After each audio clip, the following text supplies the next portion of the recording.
Bitcoin's wild ride. Your weekly crypto update, now with extra spice. The big news. Bitcoin just did it again, and it was hot. Bitcoin just smashed through to a brand new all-time high, hitting over $125,700 early Sunday morning. And let me tell you, watching that chart climb was better than most things people do on Saturday nights. It topped the previous record from August, and then, like someone after an intense workout, it got a little tired and pulled back to catch its breath. Classic Bitcoin behavior. Explosive performance, brief recovery period, ready to go again. So what's driving this madness? 3 main ingredients in today's chaos smoothie. First, money is flooding into crypto funds like it's the last call at a bar and everyone just realized they're thirsty. Second, politics in Washington got even messier than a love triangle in a reality TV show. And third, investors are looking for places to park their cash outside the traditional system, presumably because the traditional system has been giving them trust issues for years. It's like finally leaving a bad relationship. Why your uncle who watches too much news suddenly cares. Here's where it gets interesting and a little dirty. The United States government shut down on October 1st, 2025. Congress couldn't agree on a budget, which at this point is like a couple that can't agree on where to eat dinner, except the dinner is the entire economy. And you know what happens when the government can't get its act together? People start getting frisky with alternative assets. When government budgets are stuck and people worry about the value of money, they run toward assets that can't just be printed at will. Gold has been the classic mistress since basically forever. But now Bitcoin's crashing the party, and let me tell you, Bitcoin showed up looking good. You don't have to think this makes sense. Just notice the pattern. Every time headlines scream, Budget Crisis Part 47, or Dollar in Danger, suddenly everyone remembers crypto exists and starts sliding into its DMs. Analysts are even calling this the debasement trade, which is fancy finance speak for, I don't trust the government with money anymore, so I'm seeing other assets. Market makers, the puppet masters you need to know about. Now let's talk about the players you don't see. Market makers. These are the big boys and girls with deep pockets who provide liquidity to exchanges. They're supposed to keep markets smooth and sexy, but sometimes they play games that would make a chess grandmaster jealous. Here's how the game works. Market makers can see order flow that retail traders can't. They know where the big buy and sell orders are sitting. It's like having X-ray vision at a poker table.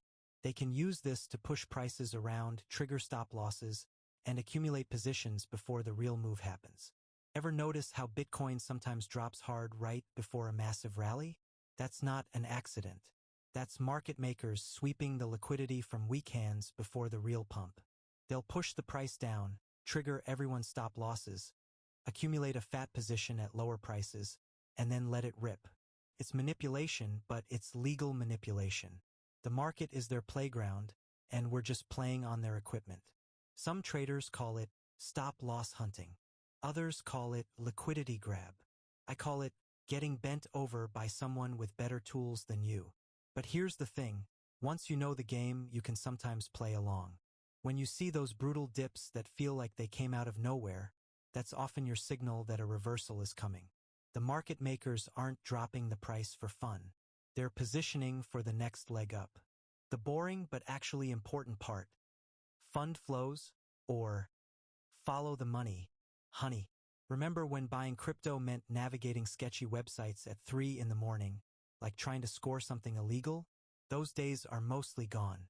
Now you can buy Bitcoin in the same app where your mom checks her retirement account, right next to her boring index funds. Here's what really matters this week, and it's juicy. Bitcoin ETFs just had their biggest week of the year. We're talking $3.24 billion flooding in during the first week of October. That's not a typo. Billion with a B. That's buy a small country money. That's make it rain at a strip club for a year money. And get this, BlackRock's Bitcoin ETF called IBIT just crossed $90 billion in assets and broke into the top 20 US ETFs of all time. That might be the fastest rise to the top 20 for any ETF in history. Bitcoin went from being the weird kid in the corner to sitting at the cool kids table faster than you can say institutional adoption. Talk about a glow up. When these funds pull in cash, prices get excited and stand at attention. When they leak money, prices get limp and disappointing. Right now, the cash faucet is wide open and spraying everywhere, and that's why dips are getting bought faster than front-row concert tickets.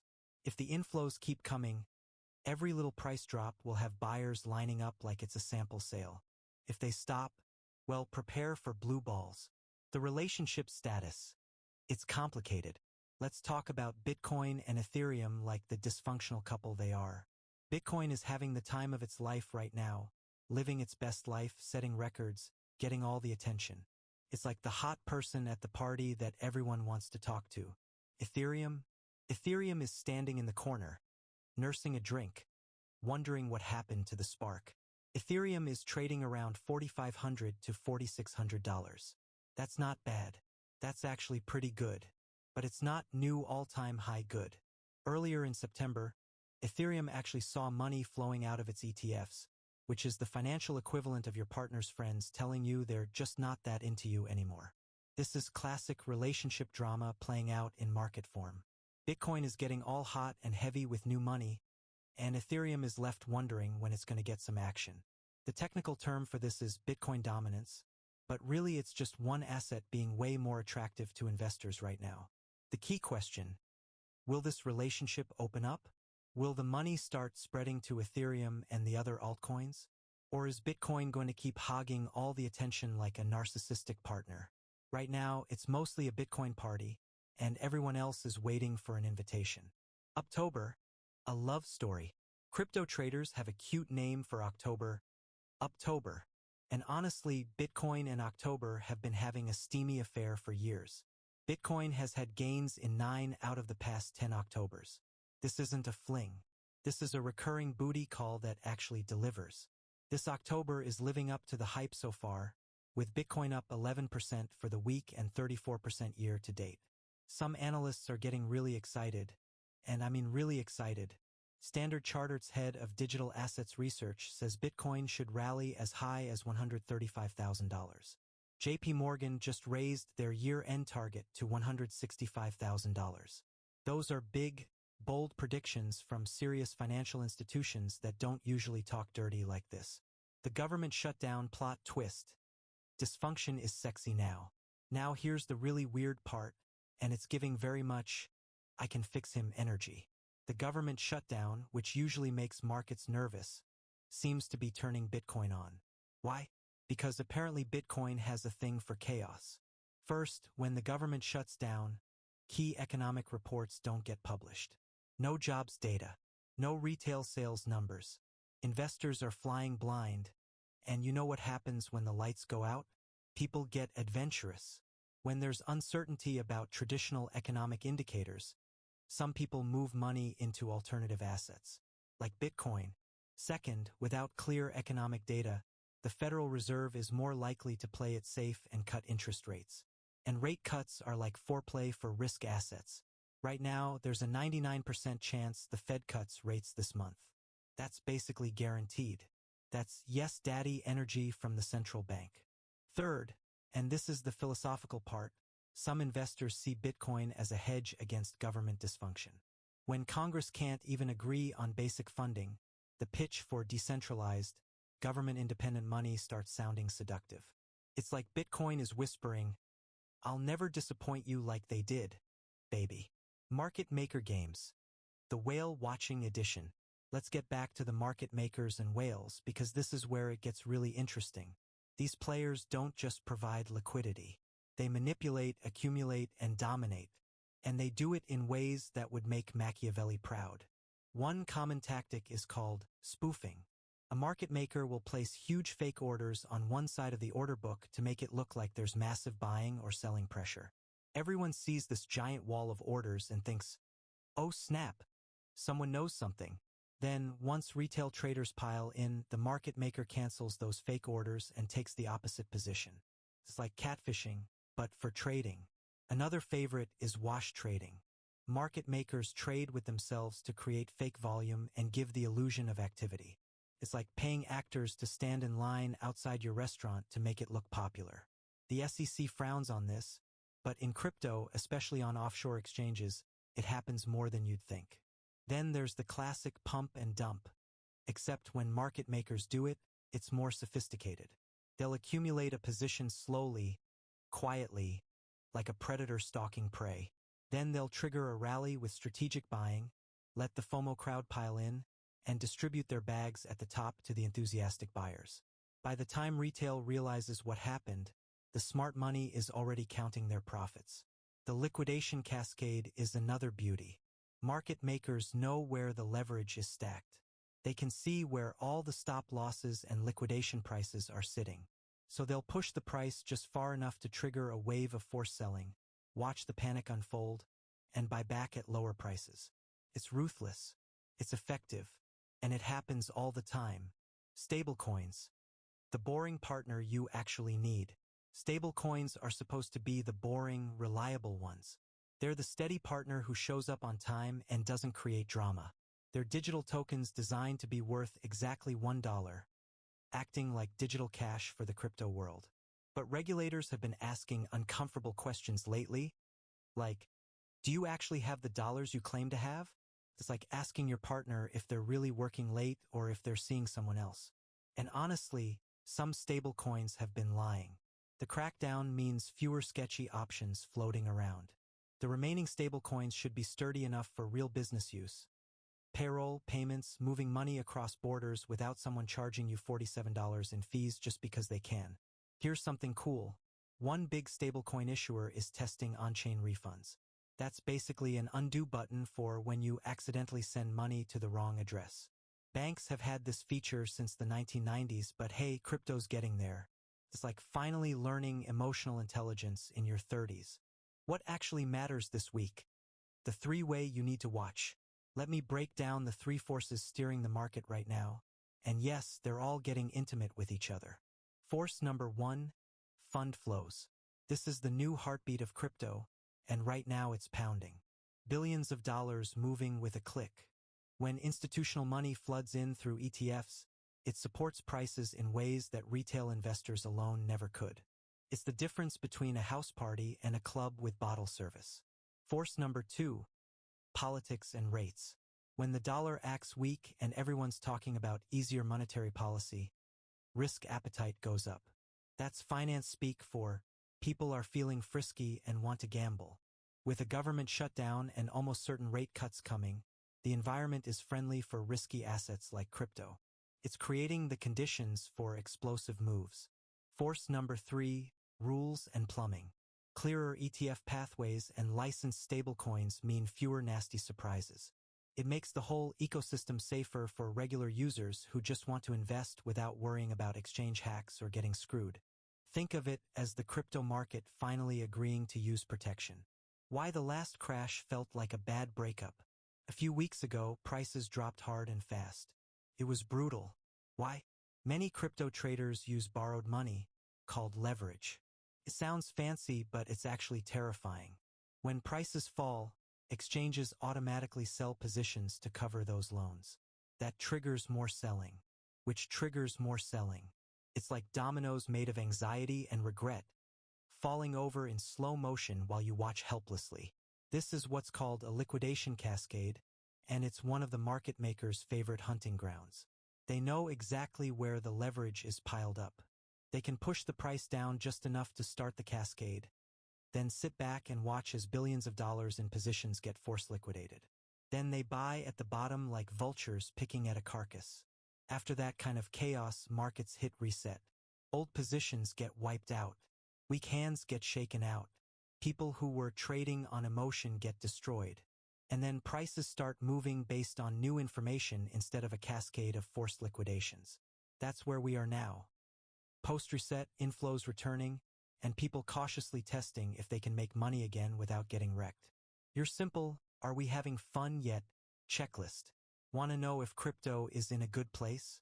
Want to know if this relationship is working? Ask yourself 3 questions. Question 1. Are ETFs bringing money in? This week, the answer is a massive, enthusiastic yes. $3.24 billion says yes very loudly. That's the kind of yes that echoes. Question 2. Are rate cut odds going up? Also yes. The Fed is almost certain to cut rates this month. and there's talk of more cuts in December. The central bank is getting loose with it. Question 3. Are regulators making things easier and safer? Yes again. Streamlined ETF approvals, clearer stablecoin rules, and agencies actually trying to work with the industry instead of against it. It's like finally dating someone mature. The more yes answers you get, the more likely the market stays hot instead of going cold. Right now, we're 3 for 3. The market is sending all the right signals. What about the risks? Because nothing good lasts forever. Let's be real for a second. Not everything is champagne and moon missions. Every good party has risks. The government shutdown could last longer than expected. Historical data shows shutdowns average about 14 days, but prediction markets are giving this one a 60% chance of lasting 10 to 29 days. If it drags on, it could hurt GDP and shake investor confidence. That's like a casual fling that accidentally gets serious. Regulatory agencies like the SEC and CFTC are running on skeleton crews during the shutdown. That means delays for new crypto ETF approvals and other regulatory decisions. The SEC was supposed to review several XRP ETF applications, with first decisions expected October 18th, but who knows if that's still happening on schedule. Bureaucratic blue balls for everyone. And there's always the risk that this rally runs out of stamina. Bitcoin is up a lot in a short time. Some traders might decide to take profits and walk away satisfied. If selling pressure builds and ETF inflows slow down, we could see another correction. That's just how markets work. Sometimes you peak too early. The market makers could also flip the script. Remember, they're not your friends. If they decide it's more profitable to push prices down and trigger another liquidation cascade, they will. They'll wait until everyone's feeling confident, then pull the rug out faster than you can say, stop loss. This happened before. It'll happen again. Where does this leave us? The morning after. We're sitting in a market that just printed a record high, cooled off a tiny bit like someone catching their breath, and still has serious momentum. Fund flows are strong. The macro environment is friendly. Rate cuts are coming. And the government shutdown, weirdly enough, is pushing people toward crypto instead of away from it. It's like dysfunction became attractive. JP Morgan thinks Bitcoin could hit 165,000 by year-end. Some analysts are even more bullish, practically breathless with excitement. But here's the thing. Nobody actually knows what's going to happen next. Anyone who tells you they know for certain is either lying, delusional, or trying to sell you something. What we do know is this: 3 major forces are in play. Fund flows, which are massive right now and very excited. Politics and monetary policy, which are supporting risk assets in ways that make everyone feel good. And regulations, which are slowly making crypto safer and more accessible for everyone who wants in on the action. Keep your eye on those 3 things, and the day-to-day price swings will make a lot more sense. Will Bitcoin hit another all-time high? Maybe. Will everything crash tomorrow? Also maybe. Will the market makers hunt your stop losses and leave you feeling used? Probably. One more thing worth mentioning. This market is way different than past cycles. It's not just retail gamblers and degenerates anymore. We've got massive institutional players, regulated ETFs, and mainstream acceptance. BlackRock, JP Morgan, and Standard Chartered don't make $165,000 Bitcoin predictions because they're moon boys. They're seeing real money flow and real adoption. The game has matured. So whether you're in crypto or just crypto curious, pay attention. This October is living up to its Uptober reputation, and the next few weeks could be absolutely wild. The relationship between Bitcoin and new highs is getting hot and heavy. The market makers are playing their games. The institutions are piling in. And somewhere, your uncle who bought Bitcoin at 60,000 is finally back in profit and feeling vindicated. Just remember, don't invest money you can't afford to lose. Do your own research, don't trade on leverage unless you enjoy pain, and maybe don't take financial advice from a script that compared market crashes to bad breakups and described fund flows like a steamy romance novel. That's your crypto update for the week. Stay informed, stay skeptical, stay protected, and whatever you do, don't check prices every 5 minutes. That way lies madness, desperation, and the kind of emotional damage usually reserved for reality TV contestants. Now get out there and make some money. or lose some money. Either way, at least you'll have a story to tell.